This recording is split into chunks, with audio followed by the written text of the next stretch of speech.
Et donc aujourd'hui, je vais un petit peu vous présenter la façon dont vous pouvez avoir accès aux données du Sismo à l'école sur la plateforme EduMed. Donc je vais juste faire une petite introduction pour vous resituer les deux réseaux et vous expliquer comment on fonctionne ensemble maintenant depuis quelques temps. EduMed, c'est une plateforme Internet qui existe depuis 2017, qui a été financée par l'Université Côte d'Azur et qui est aussi soutenue par le laboratoire GeoAzur dans lequel je travaille et je suis financé par aussi l'université et aussi soutenu par l'Académie de Nice. Et l'objectif de cette plateforme web, c'est de proposer des bases de données en ligne de diverses données environnementales, mesures environnementales autour de la Méditerranée initialement, et donc en sismologie, en météo, en hydro.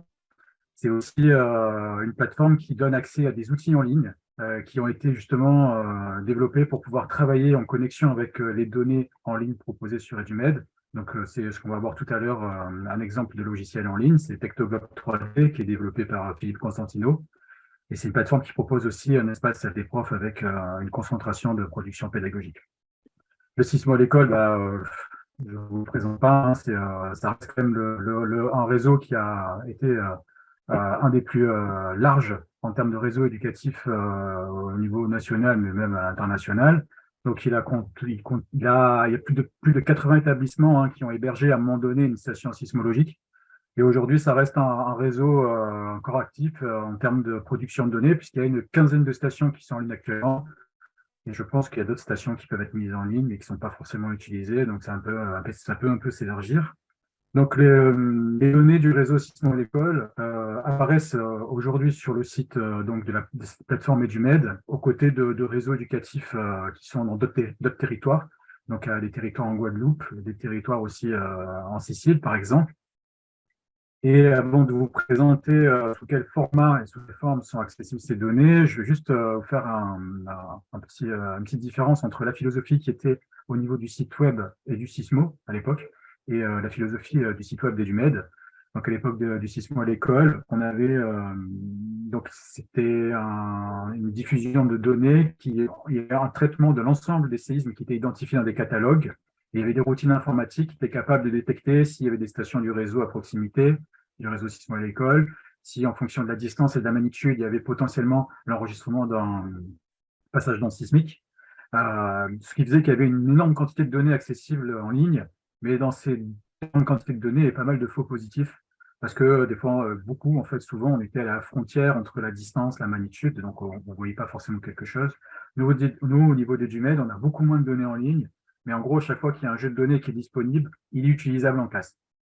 L'idée, c'est de dire, voilà, c'est un jeu de données qui permet de répondre à, euh, à une des attentes qui sont indiquées dans le programme. Donc, je vais maintenant vous présenter donc, sous quel format sont affichées ces données.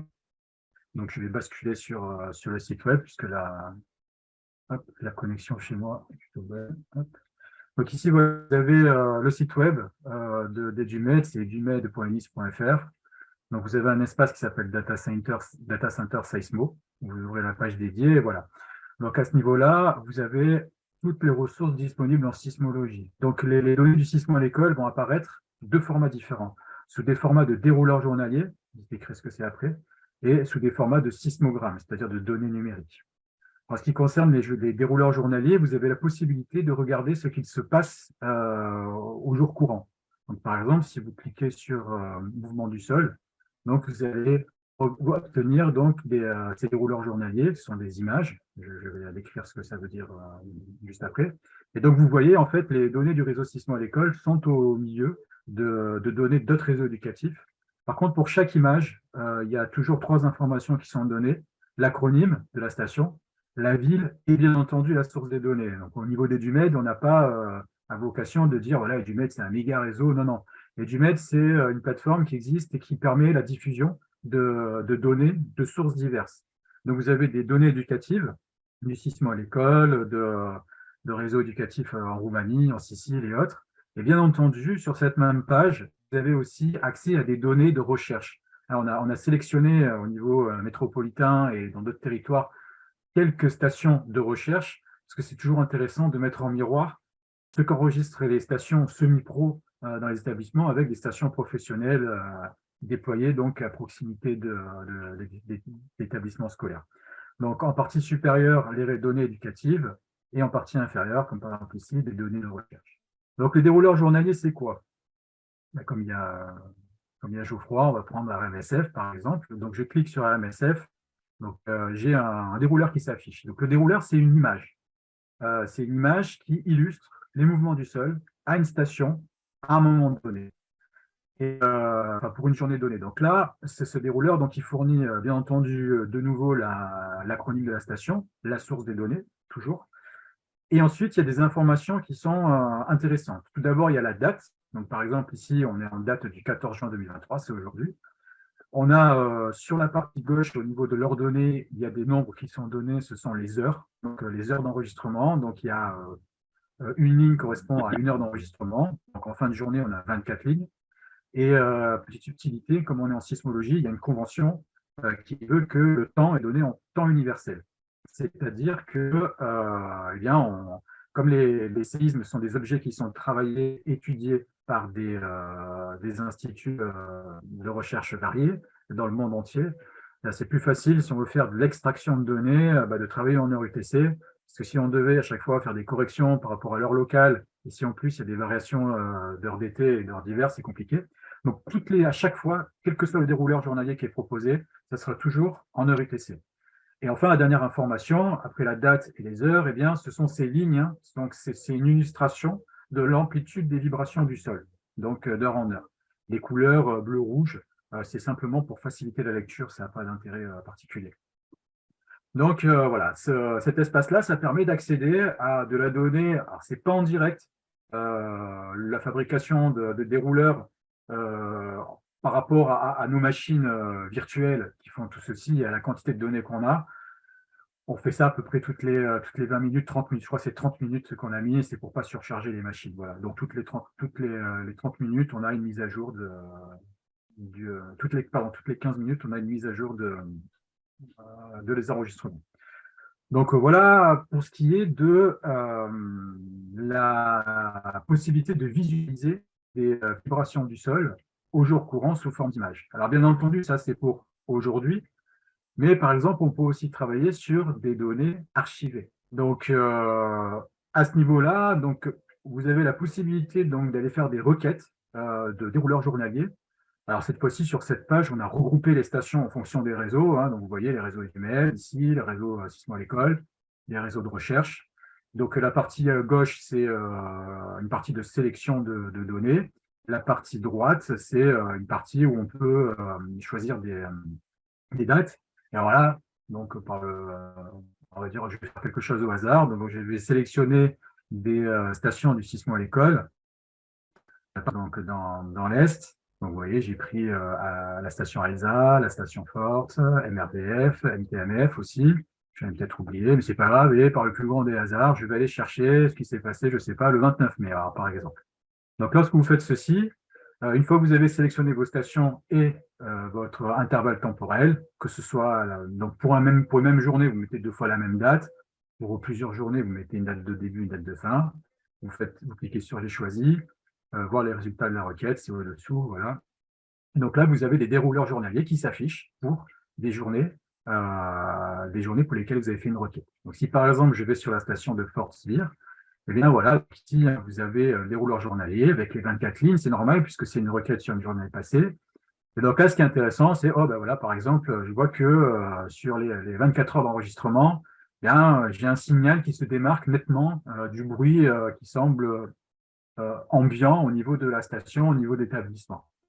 Donc ça, c'est intéressant, par exemple, si eh bien, il y a eu un événement sismique qui a été médiatisé, qui s'est passé, je ne sais pas, moi, un vendredi, où vous avez plusieurs jours qui sont passés entre le moment où le séisme a été détecté et où vous êtes devant vos élèves, là, ça vous permet, juste pour illustrer, par exemple, bien ce qui s'est passé, ce qu'a enregistré la station, ou alors pour proposer une activité aussi, hein, de dire, voilà, on a un enregistrement sismique qui fournit différentes informations, une date, une heure, on observe des vibrations du sol, est-ce qu'il y a quelque chose qui est remarquable? On voit qu'ici, à 19h15, enfin, au-delà de 19h15 en UTC, on a quelque chose qui sort du lot.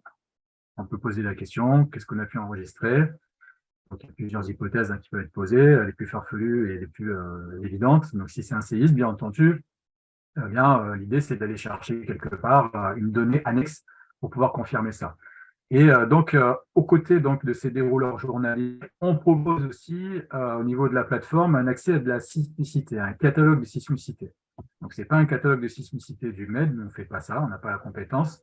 On récupère en fait les catalogues, le catalogue de sismicité du centre sismologique euro-méditerranéen, et donc on l'affiche. Donc, l'idée vraiment au niveau du MED, c'est d'essayer de centraliser sur une plateforme différentes données qui sont fournies par différentes sources. Donc, à chaque fois, on cite les sources, hein, bien entendu, pour pouvoir travailler le plus facilement possible. Donc, au niveau de cet espace sismicité, vous avez deux possibilités. La page que je viens d'ouvrir, c'est la sismicité du jour courant, hein. Donc, on affiche un catalogue de sismicité initialement autour de la Méditerranée, mais maintenant, on l'a un petit peu élargi, hein. On remonte un peu plus dans le nord de la France, ou alors les 105, donc c'est 150 derniers séismes autour de la Méditerranée, ou les 157 derniers séismes au niveau mondial. Donc au niveau mondial, c'est des séismes de magnitude supérieure à 5, sinon ça fait trop de séismes. En Méditerranée, on descend, on prend tout ce qu'il y a. Et donc vous avez un affichage, par exemple ici, sous forme d'un tableau, mais ce tableau, il est aussi téléchargeable, soit au format CSV, pour l'utiliser avec le tableur de votre choix, soit au format KML, si vous voulez un affichage avec Google Earth, et aussi avec le logiciel Tectoglob 3D. C'est-à-dire que le logiciel donc, qui est développé par Philippe Constantino, qui est hébergé sur le serveur de l'Académie de Nice, eh bien, Philippe est donc en partenariat avec Philippe, hein, qui fait partie actuellement de la cellule d'éducation du laboratoire GeoAzur, qui travaille avec nous. Eh bien, on a mis en place une connexion entre les deux plateformes, EduMed et Tectoglob, et ça nous permet en fait de pouvoir afficher directement et en ligne donc cette sismicité. Donc, si je fais ouvrir avec Tectoglob, on bascule sur le logiciel de Philippe, et donc ici, voilà, vous avez le bloc qui s'affiche, et toutes les petites étoiles, ça correspond à tous les épicentres, enfin, voilà, tous les épicentres qui ont été, des séismes qui ont été localisés, hein, qui ont été identifiés au niveau du catalogue du CSEM, donc les 150 derniers séismes. Voilà, donc ça, c'est pour la partie sismicité du jour courant, enfin, les 150 derniers séismes. Et bien entendu, vous avez aussi la possibilité d'aller chercher des informations dans des journées passées. Donc, toujours en interrogeant ce catalogue de sismicité. Donc, pour une recherche de sismicité à des dates précises, donc au niveau de cette page qui est là, vous avez une carte, hein, vous pouvez dézoomer, zoomer, vous avez un cadre que vous pouvez déplacer pour faire votre recherche. À chaque fois que vous déplacez le cadre, vous avez les champs relatifs aux latitudes, longitudes de chaque coin du cadre qui sont mis à jour automatiquement. Donc, si par exemple, on veut définir, voilà, travailler sur une zone autour de la Méditerranée et jusque dans le nord de la France, et que par exemple, on veut savoir ce qui s'est passé entre, je ne sais pas moi, le 29, pas le 29 juin, non, le 29 mai, hein, toujours, et le 30 mai, on va dire, voilà. Donc là, j'ai sélectionné deux dates, j'ai des longitudes et des latitudes pour mon cadre. Vous pouvez aussi sélectionner les magnitudes, donc une gamme de magnitudes qui vous intéresse, une gamme de profondeur. Une fois que vous avez sélectionné l'ensemble des paramètres qui vous intéressent, vous cliquez sur J'ai choisi. Et de la même façon, vous avez soit un affichage immédiat en ligne avec un tableau. Voilà, par exemple, ah tiens, si je regarde ici, le 29 mai à 19h16, il y a eu un séisme en Suisse. Donc c'est cohérent avec ce qu'on a observé tout à l'heure sur le dérouleur journalier. Donc c'est pour montrer simplement un exemple d'activité qu'on peut faire. Mais sinon, pour revenir à cette requête, eh bien, vous avez encore la possibilité de choisir soit un téléchargement de ce tableau, de ces données au format CSV, soit pour l'ouvrir avec Google Earth, et de nouveau avec Tectoglob 3D. Donc, si par exemple, je fais ouvrir avec Tectoglob 3D, non, là je vais enregistrer, pardon, tac. Ouvrir avec Tectoglob 3D. Donc voilà, ça affiche les épicentres de la série temporelle que j'ai définie et voilà, au niveau du globe. Donc ça, c'était pour la spécificité. Donc c'est un accès à de la donnée annexe en fait par rapport aux données de n'importe quel type de réseau sismologique, mais c'est toujours important d'avoir un accès à de la sismicité. Donc là, on a vu donc l'affichage des données du réseau sismo-l'école sous forme d'images. Donc ça, les dérouleurs journaliers, ils sont archivés jour après jour. Quand une station fournit de la donnée, les images, on les archive. Ça ne prend pas beaucoup de place. Ce que je disais tout à l'heure par rapport donc au fait qu'au niveau des du Sismo, on avait beaucoup de données et qu'au niveau des DUMED, on a moins de données, c'est sur la partie données numériques, c'est-à-dire les sismogrammes. Et donc, on en vient voilà, maintenant à ce niveau-là. Donc, les sismogrammes d'intérêt pédagogique, qui sont ici, Donc, vous avez un accès à deux espaces de sismogrammes. Les sismogrammes qu'on a définis comme intérêt pédagogique et aussi les sismogrammes de vos stations. Je m'expliquerai tout à l'heure. Alors, les sismogrammes d'intérêt pédagogique, l'idée, c'est de dire, voilà, donc il y a des séismes qui se produisent énormément. On a une microsismicité importante rien qu'en métropole, avec énormément de séismes qui ne sont pas ressentis, mais de temps en temps, donc il y a des séismes qui sortent un peu du lot, soit parce que ils ont eu des magnitudes, même si elles sont modérées, qui ont fait qu'ils ont été ressentis largement dans une région, ou alors on a des séismes majeurs qui peuvent impacter lourdement des territoires, comme on a pu voir en Turquie il y a quelques temps, au mois de février. Et donc, à ce moment-là, donc voilà, on décide de faire une extraction de sismogrammes, des données qui sont fournies par les stations, quelles qu'elles soient, à la fois donc de stations de recherche et de stations éducatives. Et ces sismogrammes, donc bien entendu, il y a un travail qui est fait derrière. On les nettoie un petit peu, on les filtre un petit peu, de façon à ce qu'ils soient utilisables le plus facilement possible dans la classe. Donc, quand on a identifié quelques stations qui ont fourni de beaux enregistrements, eh bien, on on crée un fichier zippé que l'on met en ligne sur EduMed. Donc, ce fichier zippé, il comprend à la fois des fichiers SAC et des fichiers au format JSON qui permet de faire de l'affichage avec Tectoglobe. Alors, si vous, par exemple, vous travaillez avec le logiciel CSGram 2K, qui est développé par Anthony Lomax, si vous avez l'habitude, vous pouvez, par exemple, pour le séisme suisse du 29 mai, donc vous pouvez télécharger le fichier zippé. Donc, vous cliquez, voilà, ça vous demande d'enregistrer. Je vais faire tout de suite. Et donc, si je l'ouvre, voilà. Donc, dedans, vous avez... ça n'a pas voulu.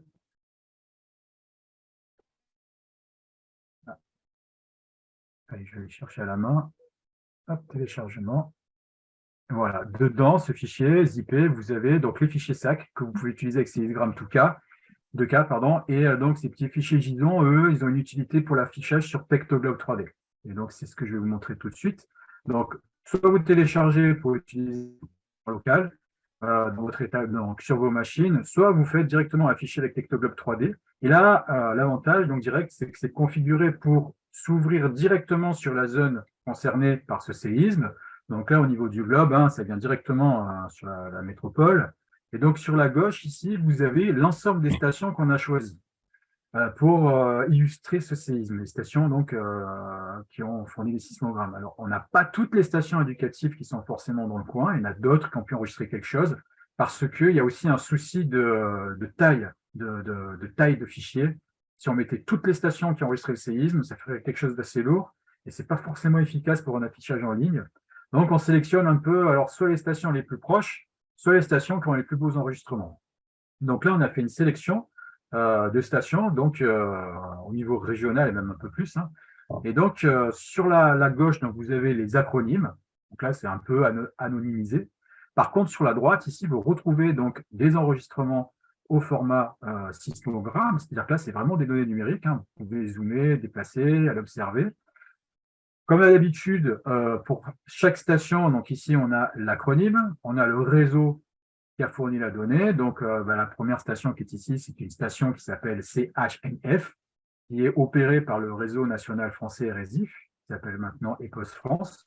Et bien entendu, on a à la fois des données de recherche et des données éducatives.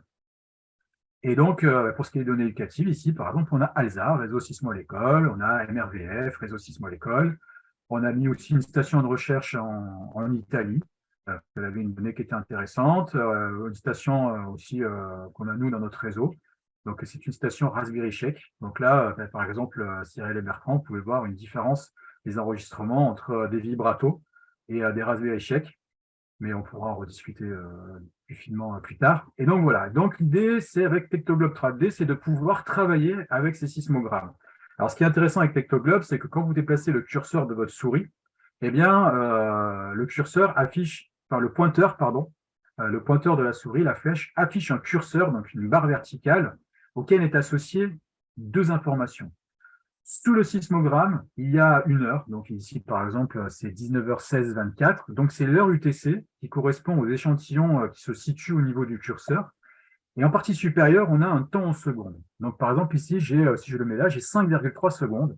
C'est en fait le temps entre mon curseur et le temps origine du séisme que l'on peut afficher. Donc, au niveau de Tectoglobe 3D, il y a un module sismogramme sur lequel on peut afficher plein d'informations. Donc, ici, le T0.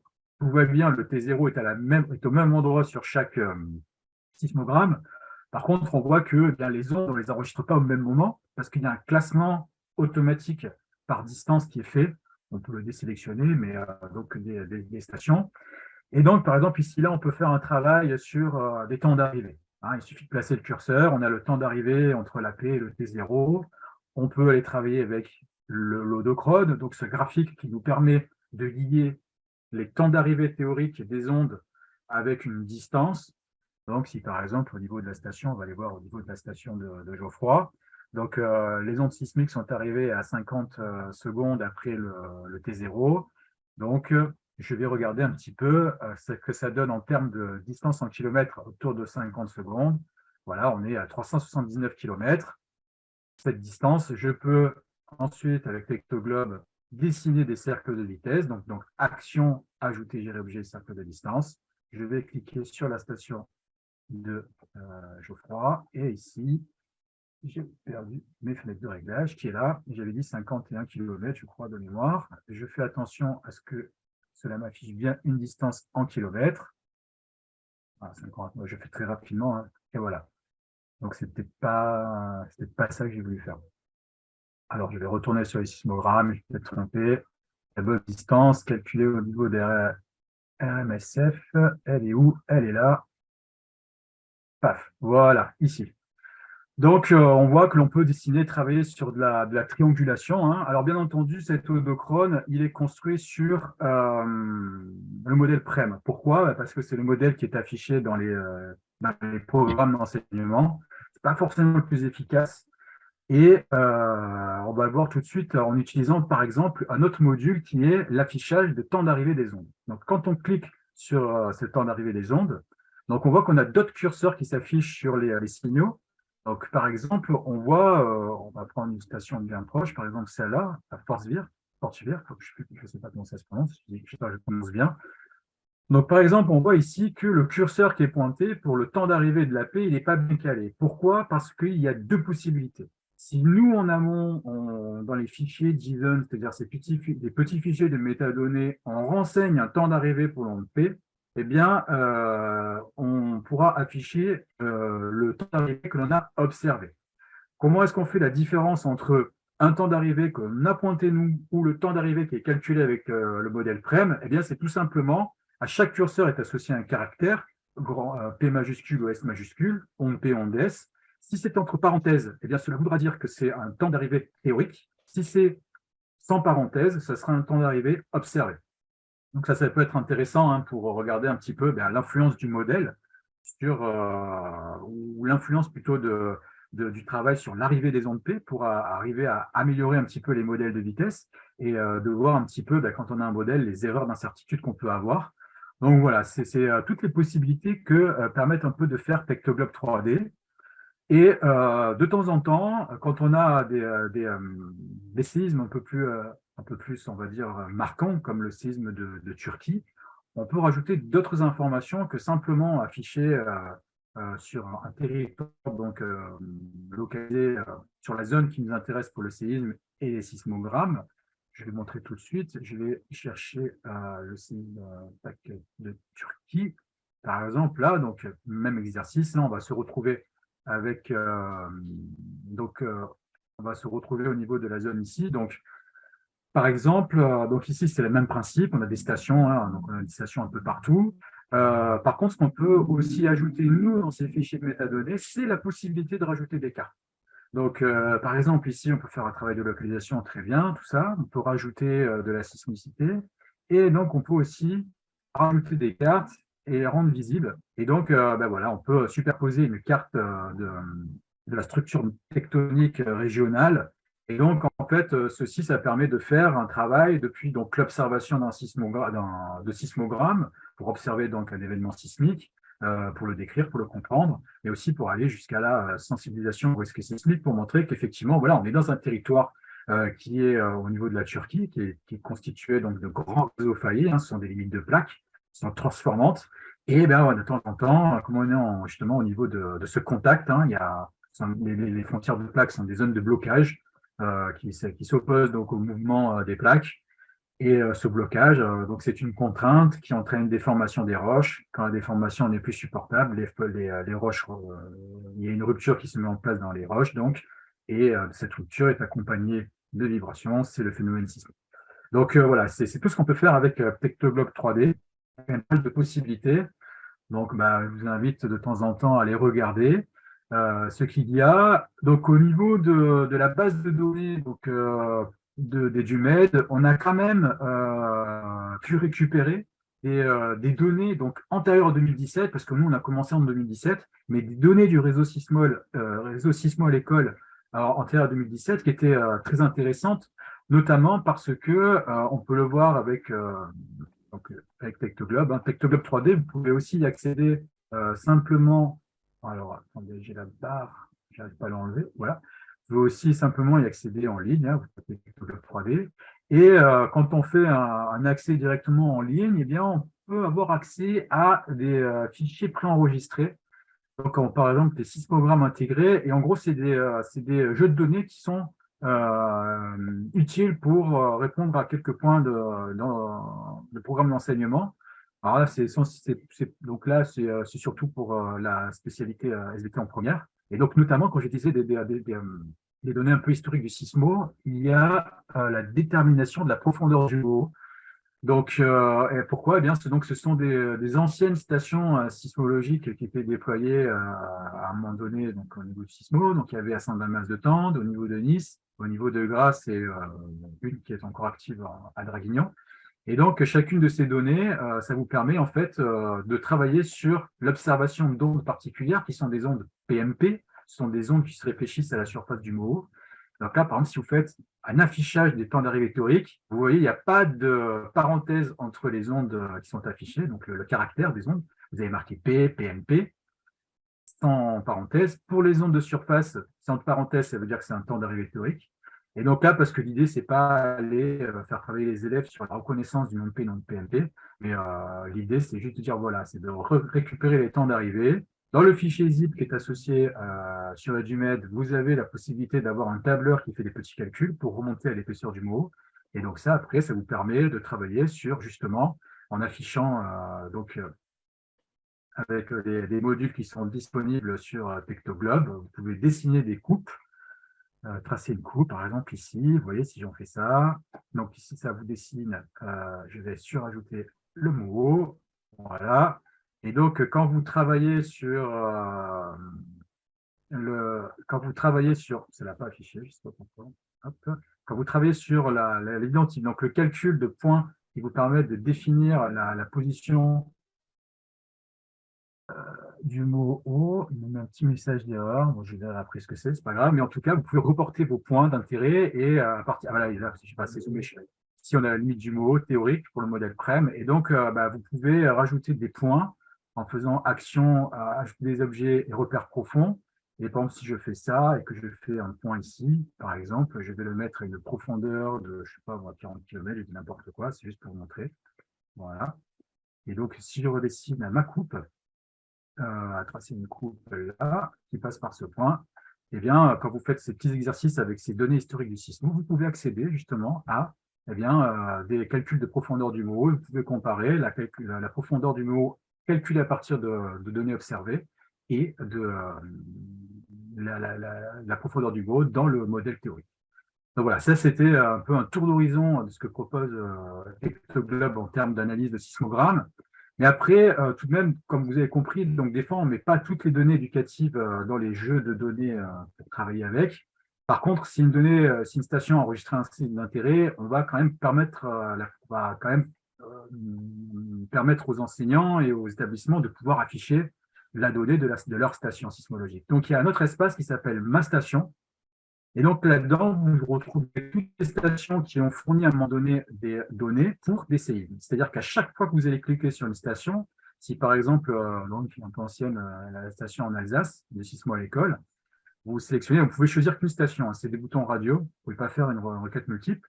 Vous choisissez une station et vous cliquez sur J'ai choisi. Là, vous allez tomber sur un catalogue de sismicité de séisme pour lequel la station a eu un enregistrement dans le sisme. Donc, vous pouvez faire ça avec Tectoclub 3D. Et là, vous avez simplement un outil d'affichage. Donc, vous avez la position de votre station, la position de l'épicentre. Et ici, vous voyez, vous pouvez illustrer l'enregistrement numérique de la station que vous avez de votre établissement. Vous pouvez aussi travailler avec, mais c'est moins efficace de travailler avec une station. Donc voilà, j'ai fait le tour d'horizon un petit peu de comment sont affichés, comment sont accessibles les données du réseau sismolocal sur EduMed. Donc, soit sous forme d'image, vous pouvez coupler avec bien entendu des catalogues de sismicité, ou alors sous forme de données numériques que vous pouvez soit utiliser avec ces diagrammes de cas, et soit utiliser avec ma station. Voilà, j'en ai fini pour ce tour d'horizon de l'utilisation et de la récupération des données du réseau Sismo sur EduMed. Merci. Juste avant que tu partes une minute, est-ce que tu peux aussi montrer, je sais qu'il y a des pistes, des propositions de pistes pédagogiques sur le site d'EduMed. Ça peut valoir le coup de juste montrer où est-ce qu'on peut les trouver. Alors, ça se trouve sur un espace qui s'appelle la Teacher's Room. Donc, vous cliquez dessus, vous avez accès à des ressources sur les séismes qui sont là. Et là-dedans, donc, vous avez accès à différentes ressources. Donc, c'est soit pédagogique, ça veut dire des ressources qui ont été développées par des profs, ou alors aussi des ressources scientifiques ou des posters, des choses comme ça. Et donc, là-dedans, vous pouvez trouver des pistes pédagogiques, hein. On ne dit pas comment il faut faire. Donc ça, c'est les collègues de l'Académie de Nice qui développent ces activités. Validation aussi pour les diffuser sur Internet. Donc, par exemple, ici, vous pouvez retrouver pour le mot l'activité qui est proposée pour justement, par exemple, travailler sur les données du réseau Sismo, qui datent d'un certain temps, mais qui sont toujours très utiles parce qu'elles ont des beaux enregistrements. Donc voilà, là-dedans, vous pouvez trouver plein d'exemples d'activités sur comment travailler sur la zone d'ombre, la structure interne, donc un peu tout ce qui apparaît sur le programme au lycée, et aussi, bien entendu, des exemples d'utilisation en cycle 3 et donc au collège, quoi. Et après, vous avez aussi un espace qui s'appelle piste pédagogique. Donc pour le collège, pour le lycée, pour la Teacher's Room, vous aussi trouver donc à chaque fois, pour chaque niveau, une partie Sismo. Donc pour le collège, Sismo. Donc Sismo, c'est plus analyser un document scientifique, faire des hypothèses, utiliser des capteurs en classe. Le lycée, comme c'est tendu en termes d'horaire, disponible pour ça, eh bien, c'est vraiment des activités proposées pour entrer dans les, alors je crois de mémoire, 5 ou 6 heures dédiées à la sismologie, si je suis à jour. Voilà. Donc, Teacher's Room ou piste pédagogique. Et bien entendu, si éventuellement un jour vous avez un sismographe que vous travaillez dessus et qu'on n'affiche pas au niveau d'EduMed, vous pouvez toujours envoyer un petit mail. Comme ça, on peut archiver la donnée parce qu'on ne fait pas un archivage pérenne, hein, on ne garde que sur 7 jours. Mais on peut garder la donnée un peu de côté et la travailler quand on a un petit peu le temps. On ne travaille pas au jour le jour, hein. On a toujours un temps de décalage entre ce qui s'est passé et quand on l'affiche. Donc voilà, si vous avez un souhait ou quelque chose, prévenez-nous rapidement. Donc, je laisserai Cyrielle communiquer notre adresse mail ou la mienne, celle de l'équipe éducation à Géoazur ou la mienne, et comme ça, on pourra un peu ce qu'on peut faire. Je Voilà, témoigne, c'est ce que je fais régulièrement avec Julien, voilà, c'est avec ça. lui, et il le fait vraiment super rapidement, c'est vraiment gentil de sa part. Voilà. Donc, je vais vous quitter. Je reste Merci disponible beaucoup, Julien. Bon pour des courage pour la questions suite. éventuelles. Merci. Vous pouvez, voilà, s'il y a des questions un peu techniques auxquelles je ne peux pas répondre, si les collègues ne peuvent pas répondre, mais donc je reste disponible par mail.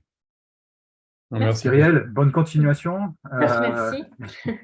Merci, Julien. Voilà, très bonne continuation dans les prochains projets. Et donc aux autres, Geoffroy et Bertrand, on pourra un petit peu discuter Il faudra vite du choix discuter de de station. station, Ouais. hein. Voilà, exactement.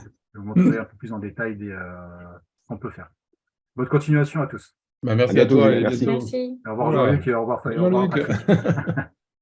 Mais il y aura Jean-Luc qui va pouvoir répondre à toutes les questions. Au revoir. Là, le passage de relais est fait, c'est bon. Voilà, exactement. Je laisse la place au chef. Voilà. Et bien, du coup, est-ce qu'il y a des questions sur ce que Julien a présenté? Non, il n'y a pas de question. Enfin, moi, une remarque, c'est quand même un super outil, il y a énormément de travail, vraiment intelligent derrière. Enfin, je veux dire, ça correspond bien à des évolutions qu'on avait souhaitées dans le comité scientifique de Sismo, hein. C'est-à-dire qu'à un moment ou à un autre, avoir des outils stabilisés, efficaces, rendant facile d'appréhension. Et on remercie Philippe C. Au passage. Ouais. Sa modestie va en souffrir, donc faut pas. Et donc, il y a un certain nombre de choses, mais tout ceci fait un ensemble intégré. Maintenant, on a vraiment de quoi faire, même si ce n'est pas une énorme partie de programme, il y a quand même une base stabilisée. Par rapport au réseau, nous, sur cette base-là qu'il faut construire en termes de, effectivement, animation, rééquipement et développement du réseau, quoi. C'est un point important. Et puis, éventuellement, formation, si on retrouve des moyens de formation un peu amples par rapport à ça. Moi, je n'ai pas de questions, juste 2 remarques, hein. Le site EduMed, il faut que les enseignants se penchent dessus parce que c'est d'une richesse incroyable pour travailler la sismologie. Donc là, il faut vraiment que ce site-là soit connu et utilisé. Et puis, deuxième chose, hein, je rebondis sur ce qu'a dit Julien, effectivement, quand on a un séisme local qui nous intéresse, alors il y a 2 options. Soit on peut se rendre directement sur le site de Staneo, là, le constructeur des vibratos, et puis le récupérer sur leur catalogue de sismicité, mais on va simplement récupérer un format .sac. Alors, ça peut suffire, hein, si on travaille sur Sismogramme 2K, mais ce fichier qu'on va récupérer, on ne peut pas l'utiliser sur Tektoglob 3D, puisqu'il faut le convertir en JSON. Donc là, il faut passer par des logiciels style Anaconda pour les transformer, c'est assez complexe. Donc, c'est vrai que quand un collègue a un sisme d'intérêt local, voire régional, qui n'est pas traité, qui n'est pas encore traité, il est bon d'envoyer un petit mail à Julien et lui, il se fait un plaisir, quand il a 2-3 minutes, de fournir le sismogramme qui peut être utilisé également sur Tektoglob 3D. Qui est l'outil, hein, vraiment, moi je trouve en tout cas, de référence dans le secondaire. Voilà.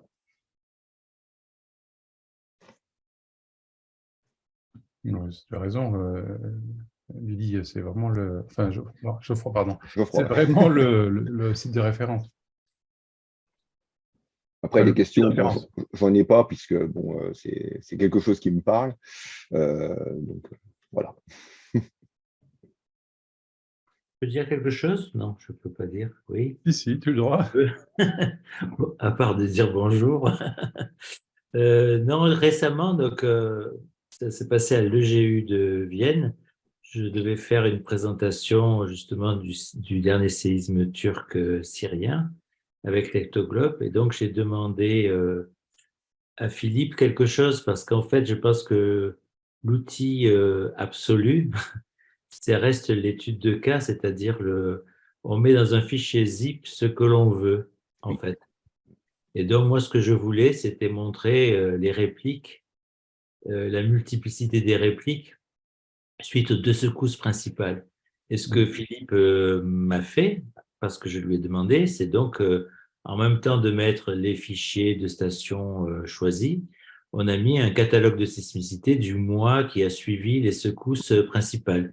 Ce qui fait que quand on ouvre l'étude de cas, on peut ouvrir à la fois un catalogue de sismicité, on peut ouvrir bien sûr les stations où on a des enregistrements et une carte qu'on a choisie, qu'on a un peu travaillé avec Google Earth pour pouvoir la mettre. Ça veut dire que maintenant, on a, à la limite, ce que je veux dire, c'est que comme Philippe est dans l'équipe et que donc, quand des enseignants ont une idée de confectionner une étude de cas avec des documents pertinents autour, c'est-à-dire qu'aujourd'hui, on n'est pas lié qu'au sismogramme. À Vienne, par exemple, j'ai commencé par parler des répliques. Je n'ai même pas travaillé sur des sismogrammes. J'ai travaillé avec Tektoglob sur les répliques pour montrer qu'il y a des lois qui président à la décroissance des répliques dans leur magnitude et leur fréquence après les séismes. Voyez. Donc, en fait, je peux travailler sur un fichier zip qui n'est pas uniquement que le bon vieux sismogramme et que déjà dans le package zip, il y a déjà la stratégie, il y a déjà une stratégie en fait. Donc ça, c'est toujours possible de le demander. Après, bien sûr, Philippe peut, ne peut pas, c'est trop compliqué, c'est contradictoire avec d'autres outils, mais voilà. Mais déjà de dire aux collègues, si vous avez des idées, demandez-nous et puis on verra ce qui est possible. Souvent, les collègues s'inhibent parce qu'ils pensent que c'est trop compliqué, technologiquement ou pas. Non, en fait, demandez. Et puis après, les choses se feront ou ne se feront pas en fonction de la difficulté ou de la disponibilité de l'équipe et du maître, quoi. Voilà, c'est ce que je voulais dire parce que pour Vienne, ça s'est passé comme ça et ça a pris que voilà, 15 jours pour le faire. Donc, c'était pas si compliqué que ça. C'était juste que Philippe avait besoin de temps parce qu'il fait beaucoup de choses par ailleurs. Non, mais tu fais bien de le lire, Jean-Luc, parce que bon, ça sera, je pense que la vidéo a été enregistrée donc il est bon que les enseignants et que les collègues sachent effectivement que quand il y a quelque chose qui leur semble intéressant, une étude de cas, ce genre de choses, et si les outils leur semblent compliqués, voilà, ils peuvent toujours s'adresser à Edumed ou à Philippe, pourquoi pas, hein, directement pour voir si c'est possible. Et c'est vraiment une super idée. Et c'est d'autant plus important que je le vois en étant derrière, maintenant un peu plus derrière les coulisses qu'avant. Mais quand on doit choisir une étude de cas, bon, pourquoi on choisirait tel événement ou tel autre? Finalement, on va faire des études de cas, des fichiers zip qui vont peut-être pas servir. Donc l'idée, c'est que quand on fait un package zip, donc une étude de cas, ça serait bien que ça soit à partir d'une demande, parce qu'on est sûr qu'à minima, ceux qui l'ont demandé l'utiliseront, quoi. Que si on laisse que à l'équipe Edumed le soin de choisir les paquets, ben on va le faire un peu en fonction des médias, mais ça va pas être obligatoirement, ça va pas avoir d'impact obligatoirement vers les enseignants qui n'auront pas demandé cette étude de cas, quoi. Voilà ce que je voulais dire. Donc, c'est important de demander, de dire, bon, même si Julien n'est pas là et qu'il crierait parce qu'il dit oui, tu me charges en travail, mais c'est important de demander à l'équipe, oui, j'aimerais bien que ce séisme-là soit mis, zippé avec tel ou tel outil, voilà. Et parce que c'est quand même beaucoup plus intéressant que d'avoir un seul sismogramme à portée de main, quoi. Et aujourd'hui, c'est possible à faire. Et j'appuie tes propos, puisque c'est exactement la demande que j'ai faite à Julien, c'était fin 2022 sur un séisme donc en Alsace, qui était plutôt local pour moi.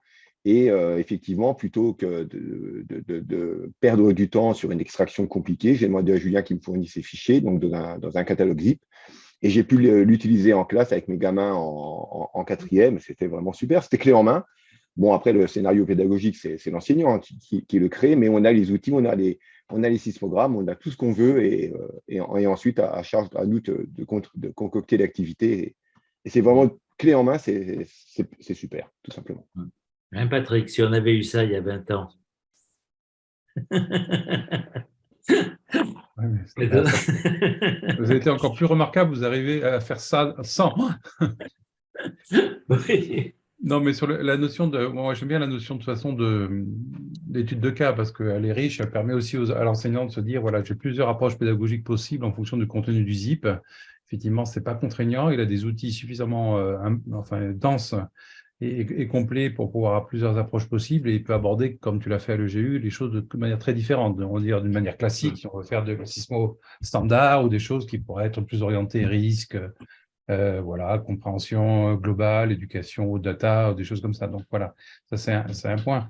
De toute façon, c'est rien de révolutionnaire, simplement c'est juste une mise en perspective des possibilités de l'outil et de l'intégration dans une démarche pédagogique. Ajouter juste un dernier mot sur les ressources, parce qu'il y a aussi des ressources qu'on a construites sur le site de Sciences à l'école cette fois-ci. Alors, c'est plutôt des ressources scientifiques. Hop, je partage juste rapidement mon écran. Hop.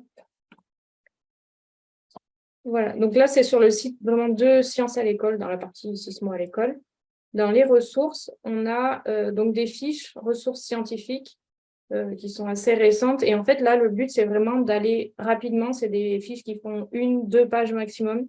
Et pour avoir des notions très précises, qu'est-ce que c'est un mécanisme au foyer, qu'est-ce que c'est le cycle sismique, voilà, pour avoir les bases pour construire des cours, pour se remettre peut-être un peu à jour.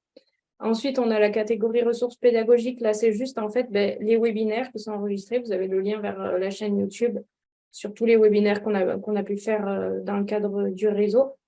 Et juste une petite aide à l'installation des stations Vibrato. Alors, le manuel qui est général, qui est trouvable sur le site de Staneo, et un petit guide de paramétrage pour ceux qui ont des stations, pour essayer des fois, il y a des petits problèmes de pare-feu ou des choses comme ça. Donc, pour essayer de débloquer la situation, souvent, ça marche par vous-même. Voilà, il y a ces ressources-là qui sont sur le site de Sciences à l'école.